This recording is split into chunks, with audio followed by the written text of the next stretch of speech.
Hey everybody, this is Jay from FPVTherapy. Today we're going to be building a quadcopter for the purposes of flying FPV, or first person view. I'd like to take a moment to thank the folks at Lumenier and getfpv.com. Without their support, none of this would be possible. Go check them out and let them know that Jay from FPVTherapy sent you. So in front of me I have the basic components that I'm going to need when building my quadcopter. First, I'm going to need an airframe. Obviously we're going to need a battery to power it. We're going to need motors to fly it, electronic speed controllers to control these motors. In order to control everything, we're going to be using the Naze32 Flight Controller. And to transmit our video, we're going to be using a 200 milliwatt video transmitter. And obviously we're going to need an onboard camera to capture the video with. Now this particular frame that I'm using is the Lumenier QAV250 frame.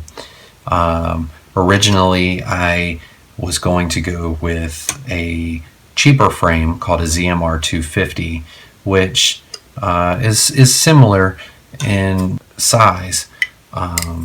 This is basically the base plate of the ZMR250, and you can see that the base plate is a little bit smaller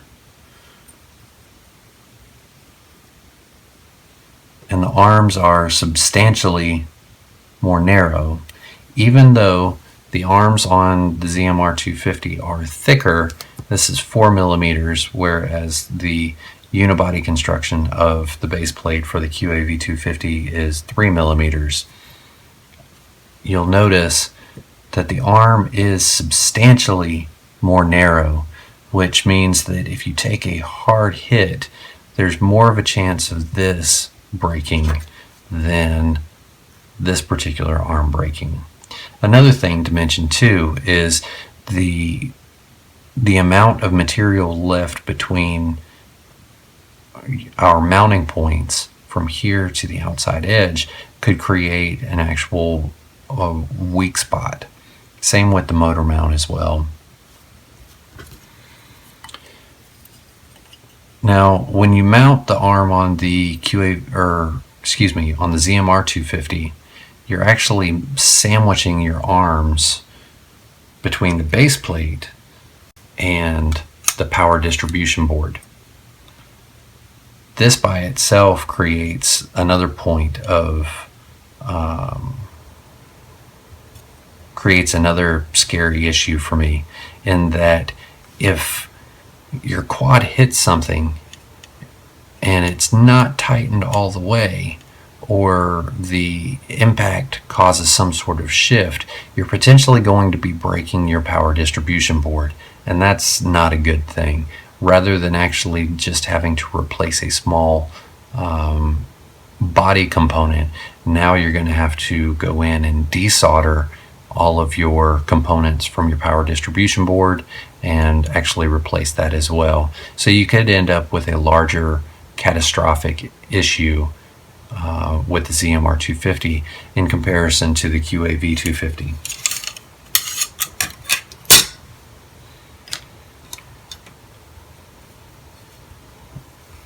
For me, I consider myself pretty good at soldering, but even for me, these small pads that the ZMR250 frame has on it is a little small, and in comparison to the QAV250's pads, which are significantly larger, there's fewer of them, it's less confusing, it seems to be much more of a cleaner option. So all in all, I think this is the main reason that I'm just going to decide to go with the QAV250 frame from Lumenier. So what do I have? I have the QAV250 carbon fiber edition frame. I have a 1300 milliamp hour 3-cell battery from Lumenier. And then I also have Lumenier RX 2204-14 motors. They're 2300 kV motors, which in this case, kV does not mean kilovolts. kV actually stands for revolutions per minute or rotations per minute per volt. So these are 2300 RPM per volt. Also, I'm running 20 amp Lumenier ESCs. I believe for this setup, a 12 or 13 amp ESC would be fine. But to be honest, these 20 amp ESCs were on special and too good to pass up, so I went ahead and purchased those. Again, definitely check out getfpv.com. They've got great prices, great people, and fast shipping, so definitely check them out. To control it all, I'm using a Naze32 Flight Controller, and I'm using a Lumenier 800 TV lines onboard camera and a Lumenier TX5G2R Raceband video transmitter. It's a 200 milliwatt video transmitter. So the next step is to clear all of this off, and we'll start building this from the ground up. We're going to attach our motors directly onto the unibody frame and run our wires from the motors down through their channels. We're going to take the electronic speed controllers and we're going to go ahead and solder them onto their pads for the power distribution board, and then we'll start piecing this all together and make a quad out of it.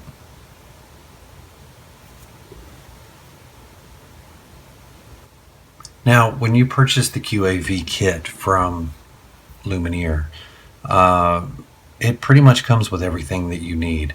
They give you a great amount of screws. They even give you your little Allen wrench to go along with it.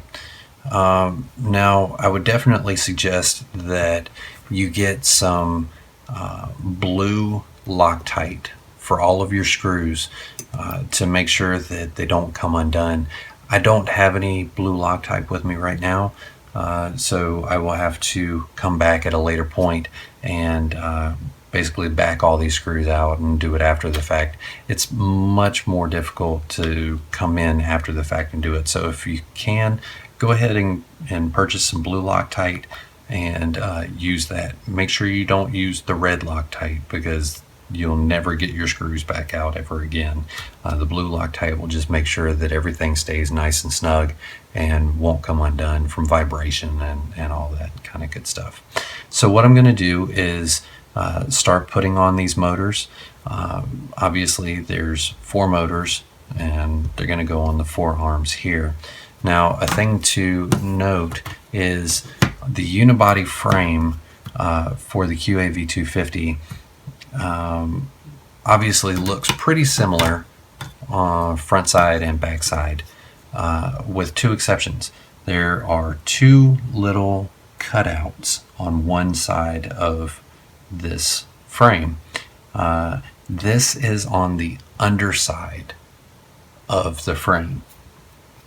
Okay, these cutouts are actually for almost like relief cutouts for the wires for your LEDs that are going to mount on the underside of your quadcopter. So what we're going to do is, with those little relief slits pointed down, our motors are going to sit just like this. They're going to sit right there, and these wires will then pass through.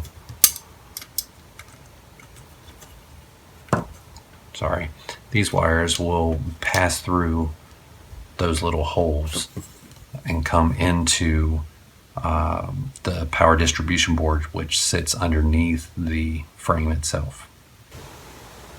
Now, thanks to the magic of video, I saved you from all the boredom of watching me screw in a whole bunch of screws. But basically what I've done is I've attached all 4 of my motors and run their wires through their slots on the frame. Remember, The bottom side of the frame is the one that has the relief cuts cut into it. So your wires will come out and all of your ESCs will solder directly onto your power distribution board. The power distribution board will sit right here, and the wires will come in to the ESCs. Now, these particular motors from Lumenier come with the bullet connectors already connected to them. The ESCs already have the female side of the bullet connectors, so plugging them in is that easy. If you prefer and want a more solid connection, you can snip these and snip your motor wires and solder them together. Make sure you cover them in heat shrink before you do actually solder them together, so you can just slide it back over and heat it up and conceal the joint.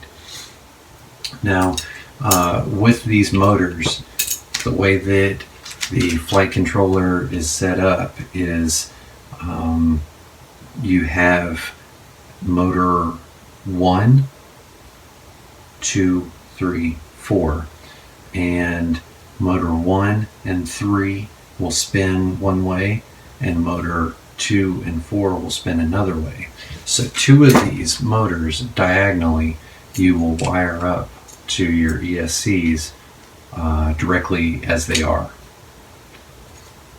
The ones that are spinning counterclockwise, you will actually wire up and cross over the 2 wires. Any two wires, it doesn't matter which ones. So right here would be straight through, and this would be crossed over. And this will cause the motor to spin in reverse.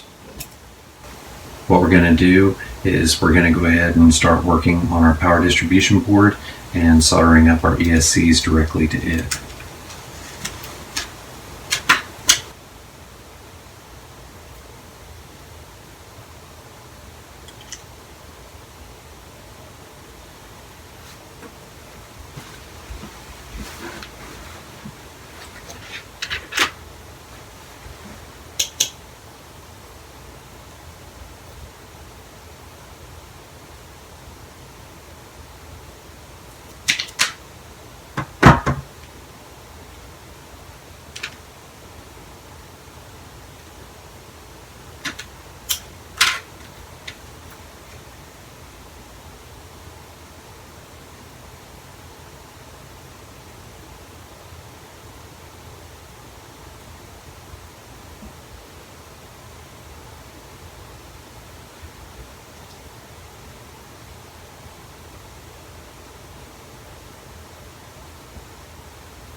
Okay.